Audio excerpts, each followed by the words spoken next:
Lamine Yamal a fait une petite interview. Attendez, bougez pas, je vous explique. On lui a demandé si Flick était strict. Il est strict, mais c'est ce dont nous avons besoin. Nous sommes de jeunes joueurs et s'il n'est pas au-dessus de nous, nous pourrions nous relâcher. C'est ce dont nous avions tous besoin et cela a bien fonctionné pour nous. On lui a demandé si dans le football modèle, le meilleur joueur sur le terrain peut-il ne pas courir comme les autres. Il a répondu: je ne pense pas. Si tu ne défends pas, tu fais mal à l'équipe, même si tu es utile offensivement. Il a expliqué qu'après l'élimination, il a directement pensé au prochain match, c'est-à-dire le Classico. Chaque année, nous avons notre chance et nous serons compétitifs l'année prochaine. On lui parle de la Coupe du Monde et la Champions League. Il a dit: comme je vais participer aux deux, je gagnerai les deux. Il se fixe des objectifs. Il dit aussi: je pense que je vais progresser d'année en année. La saison prochaine, je marquerai plus de buts, je ferai plus de passes D et je deviendrai plus fort physiquement. Cela aidera l'équipe. Il explique aussi que les gens ont une perception erronée du ballon d'or. Il n'est pas décervé au vainqueur du match, mais au meilleur joueur de l'année. Si c'était moi qui votais, je ne voterais pas en fonction d'un seul match. Mais si les gens veulent voter en fonction du résultat d'un match, c'est très bien. Je pense qu'on va gagner, mais pour moi, être le meilleur du monde ne se joue pas sur un seul match. En fin de compte, cela dépend des gens, mais je vais continuer à profiter du football, quoi qu'il arrive. Il explique aussi que maintenant, les adversaires ont un œil différent sur lui. On ne le voit pas comme un simple petit joueur de la Masia, et que plus le match est difficile, plus je suis meilleur. En tout cas, ça promet pour la suite. Sinon, vous les gars, vous en pensez quoi? Rameux sur cette impatience, on est. Vous avez déjà tous vu ce qui circule sur Garcia. Tout le monde relaie l'information. Fabrizio qui explique que ça avance bien. D'autres expliquent qu'il a donné son accord et qu'il signera pour 5 saisons et que ce sera bientôt officiel. Bref, on va pas s'éterniser dessus, je ferai une vidéo quand ce sera officiel. En tout cas, c'est très bien parti. Et ce dont je veux parler, après, il n'y a aucune confirmation, c'est que Flick a des boules énormes. Énorme. T'arrives au Barça la saison dernière, tu fais un triplé, demi-finale de Ligue des Champions. Petite réunion entre Deco et Flick en fin de saison sur le mercato et il y a des rumeurs sur un gardien. Alors que t'as dit un gardien qui est le capitaine numéro 1 qui se projette déjà pour la saison prochaine. J'espère vraiment que c'est vraiment de la communication de la part de Ter Stegen car il ne veut pas griller le club. Parce que si c'est ça, les gars, ils sont vraiment en train de la mettre à l'envers à Ter Stegen. Sachant qu'à côté, il y a plein de sources qui ont confirmé que Chesney devrait prolonger, mais qu'il attend de voir la situation de Garcia. Donc le message, il est clair. Tu as l'intention de prolonger Chesney et de recruter un nouveau gardien. Sachant que tu as ton capitaine qui veut être numéro 1 la saison prochaine. Donc en faisant ce move, tu incites clairement Ter Stegen à partir sans pour autant le forcer. Ça reste à lui de décider car il est toujours sous contrat. Et on aura la confirmation de ma théorie si jamais Garcia vient et qu'il est titulaire numéro 1, que Chesney prolonge. Donc ça veut clairement dire que Ter Stegen gardien numéro 3. En tout cas, j'ai hâte de voir. Sinon vous les gars, vous en pensez quoi? Rameux sur cette patience, on s'ennuie. Putain les gars, le retour du Camp Nou en septembre après la trêve. Qu'est-ce que j'ai hâte. Le Montjuic c'est fini. Nous sommes censés jouer tous les matchs du mois d'août à l'extérieur et retrouver le Camp Nou après la trêve. Il devrait y avoir un match test en juillet ou en août, ça j'ai oublié. Mais ce qui est sûr, c'est que le Camp Nou, c'est pour cette année avec une capacité, je crois, de 50 à 60 000. Et il n'est pas fini. La dernière fois qu'on joue au Camp Nou, c'était avec ce maillot, la saison 2022-2023. La dernière année où on a joué au Camp Nou, Rafinha, il était nul à chier. Et regardez-le aujourd'hui. Regardez-le aujourd'hui, regardez sa saison. Les dernières années où on a joué au Camp Nou, il y avait encore Busquets, Jordi Alba et Piqué, les gars. La dernière année où on a joué au Camp Nou, Gavi était l'un de nos joueurs les plus réguliers. Xavi de jouer au milieu ou même ailier gauche dans le système de milieu à 4 pour ceux qui s'en souviennent. Et dites-vous que dans les joueurs de la Masia, sauf Lamine Yamal qui a joué un match la saison 2022-2023 pour ceux qui s'en souviennent, il avait 15 ans. Fermin Lopez, Bernal, Koubarsi, Olmo, Hector Fort n'ont pas joué pour le Barça au Camp Nou encore, les gars. Casado, j'allais l'oublier. Franchement les gars, ça a trop bien avancé. Moi les gars, je suis trop hype pour la saison prochaine. Quand il sera entièrement fini, je préfère même pas en parler. Le retour de ce stade mythique en Ligue des Champions, les gars, c'est incroyable. Sachant que je crois qu'il y a une règle pour la saison prochaine. Les mieux classés dans la phase de poule de Ligue des Champions devraient recevoir à domicile au match retour. Et franchement les gars, avec cette équipe qui est capable de renverser des scores, ce sera incroyable. Enfin bref, sinon vous les gars, vous en pensez quoi? Ramenez sur cette impatience, on s'ennuie. Barcelonais, un peu d'infos. Oui, la tendance c'est le Paris Saint-Germain, mais on a un mercato à aller faire. Breaking, Hansi Flick veut s'appuyer sur Juan Garcia et Chesney et la direction est d'accord avec lui. Cette caricature, elle reflète bien ce qui se passe actuellement. Personne ne veut du retour de Ter Stegen. La direction même s'ils ne le font pas savoir clairement, ils veulent que le gardien il parte. Comment on le sait tout ça? C'est justement le fait que le Barça recherche un gardien comme Juan Garcia qui montre que clairement ils veulent que Ter Stegen parte. Parce que Ter Stegen s'il reste c'est pour être le gardien numéro 1. Il n'acceptera jamais un rôle de secondaire. Donc s'il y a un pressing intensif actuellement, c'est parce qu'ils sont en train d'utiliser les médias contre lui. Parce qu'ils lui disent pas clairement qu'ils veulent qu'il parte. Le pressing il est trop hard, ça fait une semaine que ça s'arrête pas. Regardez la stat, elle est effrayante, je savais même pas. Pour 422 matchs joués pour Ter Stegen, c'est 416 buts encaissés. Les gars, le pressing, il est trop mauvais. Maintenant, moi, je vous dis clairement, Ter Stegen, là, il prend une rouste. Juan Garcia, s'il pense qu'ici, il va venir se reposer, il y a un sacré boulot qui t'attend. Donc, viens à la maison, il n'y a pas de problème. Mais toi, si tu performes pas après tout ce qu'on est en train de faire, tu vas prendre ton pressing aussi. Attendez.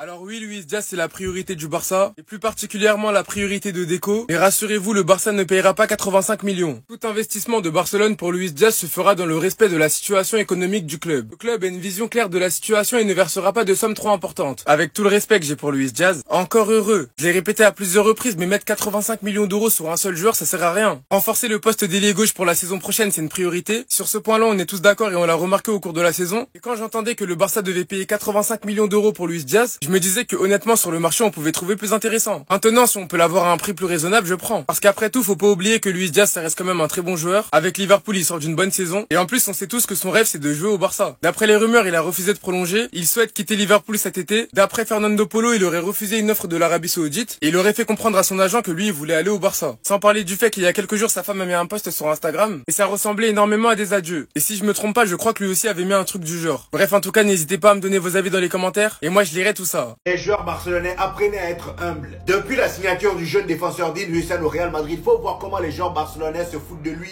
Et il n'est pas le seul, ils se foutent même de la gueule de Trent Alexander-Arnold. Sous le post Instagram de Fabrizio Romano confirmant l'arrivée de Trent Alexander-Arnold au Real Madrid, voici dans les commentaires les spécimens du FC Barcelone débarqués. A Balde qui ose dire en espagnol, on va bien manger. Et c'est pas ce que tu penses pouvoir manger la saison prochaine, mais après toi bien gérer sale. Lamine Yamal quant à lui, il s'est attaqué à Dean Huijsen. Regardez ce qu'il vient dire dans les commentaires. Et nuevo juguete, ce qui veut dire en français mon nouveau jouet. Regardez-moi ce foutage de gueule, regardez-moi ce manque de respect. Dean Huijsen lui, il a tout simplement écrit sous le post mon fils. Il va vraiment falloir le traiter comme ton fils la saison prochaine. On enchaîne les hommes avec le petit frère de Jude Bellingham, Job Bellingham, qui suit les traces de son grand frère et qui vient de monter en première ligue avec son club Sunderland. En plus de ça, un des acteurs majeurs de cette montée, le gars il a décidé de rejoindre l'ancien club de son grand frère, c'est-à-dire le Borussia Dortmund.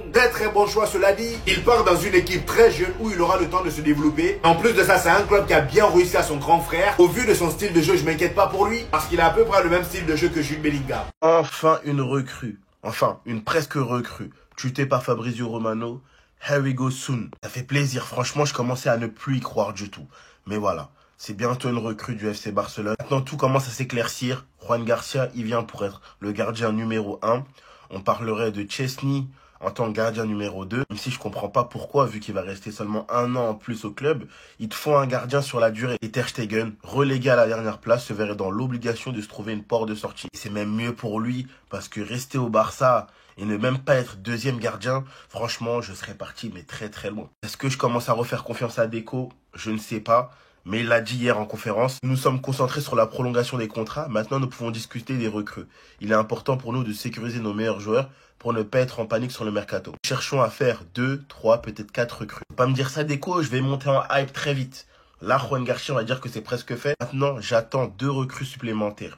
Un en poste d'ailier gauche et un en poste de latéral gauche. Les gars, vous commencez à refaire confiance à Deco ou pas? Les derniers détails pour le prêt d'Ansu Fati à Monaco, tweeté par Fabrizio Romano. Attendez, bougez pas, je vous explique. L'AS Monaco et Barcelone sont de retour en négociation avancée pour Ansu Fati. Prêt avec option d'achat de 12 millions et énorme clause de revente incluse. Dernière étape puis accord à conclure. En tout cas, Monaco pourrait faire un mercato très intéressant avec pour l'instant un joueur confirmé. Fati, quasiment tout est fait. C'est que des rumeurs, mais sachant que Pogba aurait été aussi proposé à Monaco. Donc déjà qu'ils ont plein de cracks, ils pourraient avoir une très bonne équipe la saison prochaine. Et bref, concernant Fati, j'espère de tout cœur qu'il réussira. Ce qui est sûr, c'est qu'il est déjà en train de bosser. C'est ce qu'il a posté sur ses réseaux. Je sais pas si vous avez vu. Il se prépare déjà pour la saison prochaine. Ce serait vraiment dommage qu'un deuxième prêt soit un échec après Brighton. S'il rate à Monaco, ce serait vraiment très dommage. Après, pour Fati, il pourrait y avoir plusieurs éventualités. Que son prêt se passe bien et qu'il revienne au Barça si vraiment il est trop boosté. Ou que Monaco paye l'option d'achat. Et comme il est très jeune, si Monaco le paye 12 millions et le revende plus tard, le Barça a un gros pourcentage à la revente. Le Barça pourrait gagner 12 millions pour l'option d'achat. Et si plus tard il est vendu, ils ont un pourcentage à la revente. Et ce sera un gros pourcentage, c'est pas à négliger. En tout cas, peu importe comment ça se termine avec Ansu Fati, j'espère réellement qu'il réussira. En tout cas, ce prêt, moi il me hype de malade. Je sais que je vais regarder le match de Monaco la saison prochaine. Donc vous les gars, vous en pensez quoi? Comme nous sur Saint-Vincent, on s'ennuie. Nous devons gagner la Liga 2 fois d'affilée. Les probabilités de victoire de Liga 2025-2026 d'après Score 90. De toute façon, on se souvient très bien de la probabilité de l'année dernière, 18% pour qu'au final on la gagne. Enfin bref, 47 pour Madrid, 38 pour le Barça, 9 pour l'Atlético, 2 pour Bilbao et 2 pour Villarreal. Au moins cette saison, ils nous respectent un peu plus. Encore heureux, on a fini champion la saison dernière. La Liga, la saison prochaine, sera encore plus intéressante. Quand tu sais que le Barça est revenu à un niveau beaucoup plus compétitif, que Madrid a fait de très gros changements, que l'Atlético pourrait recruter des joueurs comme Gyökeres ou bien même Nunez, Sachant que Bilbao et Villarreal ont été à un très bon niveau cette année. J'espère qu'ils vont maintenir aussi pour l'année prochaine. Et bref, ce qu'on attend le plus, c'est cette bataille tactique entre Flick et Xabi Alonso. Du côté du Real, pour l'instant, il y a du changement avec Hussein, Arnold, peut-être Carreras, on ne sait pas encore, il n'y a rien d'officiel. Nouveau système, nouveau coach, nouveau joueur, ça s'annonce très très intéressant. Le Barça aussi devrait se renforcer pour l'instant, on attend l'officialisation de Garcia. J'espère vraiment qu'on ne va pas se planter sur ce dossier-là. Et on sait aussi que le Barça pourrait peut-être recruter un attaquant gauche. Les noms qui ressortent le plus, c'est Rashford et Diaz. Bref, reste à voir si ce sera possible. En tout cas, les gars, je suis grave hype. J'ai hâte de voir comment Xavi va s'adapter en Liga, un championnat qu'il connaît déjà car il y a déjà joué. J'espère qu'ils gagneront pas, mais qu'on prendra quand même du plaisir. Parce que me taper les pioches d'Ancelotti et venir en faire des débriefs en fin de match, c'était chiant. Mais en tout cas, je suis hype. Sinon, vous les gars, vous en pensez quoi? Sur cette personne, on s'ennuie. S'il le gagne, ça sera mérité. Koubarsi affirme que Ousmane Dembélé a montré son vrai niveau cette saison, qu'il a enlevé tout le mal possible qu'il avait en tête par rapport à ses dernières saisons et a joué toute la saison avec le bon état d'esprit, ce qui l'a rendu parfait. Il est candidat au Ballon d'Or et s'il le gagne, ce sera mérité. En fait, comment vous dire que les propos de Koubarsi ne sont pas si choquants? En tant que Barcelonais, je vous le dis, si Ousmane Dembélé gagne le Ballon d'Or, ça ne sera pas le scandale du siècle. Il y aura moins de chances que les gens crient ou volent que si c'est quelqu'un d'autre. Moi, là, maintenant, je vous demande à vous, est-ce que vous voulez que le premier Ballon d'Or de Lamine Yamal soit décrié comme un vol par tout le monde? Quand je dis tout le monde, c'est hors communauté barcelonaise. Pour ma part, c'est non. On a la télé. Lamine Yamal est le joueur le plus spectaculaire, le plus impressionnant et le meilleur joueur du monde. Mais le Ballon d'Or n'a jamais toujours récompensé que le meilleur joueur du monde, mais surtout le meilleur joueur de la saison. Alors avec mes propos et ceux de Koubarsi, je vous le redemande à vous. Est-ce que si Ousmane Dembélé prend le Ballon d'Or, c'est un scandale? Si t'es Jorginho, dites-moi ce que vous en pensez, on s'attrape. Bao. Comme par hasard, la corruption madrilène dans toute sa splendeur. La règle du double contact sur penalty va être modifiée après la tentative annulée de Julián Alvarez. Dès maintenant, si un joueur marque grâce à un double contact involontaire sur penalty, il pourra retenter sa chance. Ils ont vu qu'ils ont avantagé le Real Madrid à perte parce qu'ils étaient trop nuls cette année. Maintenant, ils ont décidé de bien faire les choses. Mais le mal, il a déjà été fait. Le mal, il a déjà été fait. Le Real Madrid ne devait jamais passer contre l'Atlético.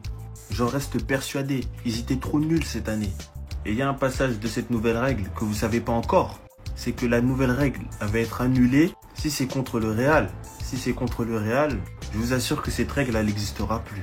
Franchement, dites-moi ce que vous pensez de tout ça. Mais moi, je pense que le mal, il a déjà été fait. Et que c'est juste l'UEFA qui essaye de se rattraper. Et comme d'habitude, le Real Madrid s'en sort parfaitement bien. C'était Jorginho du Brasil. Bao. Abonne-toi, Maïti. Je pense que Dembélé, malheureusement pour lui, pour son Ballon d'Or, va se prendre la même clim que Deco en 2004. Je vais vous expliquer la situation. C'est quasiment exactement la même. Deco en 2004 prend la Ligue des Champions avec le FC Porto. Il est élu homme du match de la finale de la Ligue des Champions. Meilleur passeur de la Ligue des Champions de l'UEFA en 2004. Meilleur milieu de terrain de l'année UEFA en 2004. Et meilleur footballeur de l'année UEFA en 2004. Dembélé a été élu aussi meilleur joueur de la saison en Ligue des Champions 2024-2025. Et quel a été le classement de Deco? Deuxième au Ballon d'Or. Il n'a pas pu prendre son Ballon d'Or parce que face à lui, il y a eu ce mec-là. Monsieur Andrei Shevchenko. Et comme on dit pour Lamine Yamal cette année qu'il sera peut-être pas le meilleur joueur de la Liga, Shevchenko n'a pas non plus été en 2004 meilleur joueur de la Serie A. C'était Kaka. Il n'était pas non plus soulier d'or, alors que c'est un numéro 9. C'était une année d'euro en 2004, c'est la Grèce qui a gagné. Donc l'Ukraine voilà, n'a pas gagné l'euro non plus. Il a juste pris un championnat. Mais surtout, cette année-là, en 2004, il a marqué les esprits. Tout le monde n'avait que Shevchenko dans la bouche. C'était Shevchenko par-ci, Shevchenko par-là. Demandez aux anciens, les gars.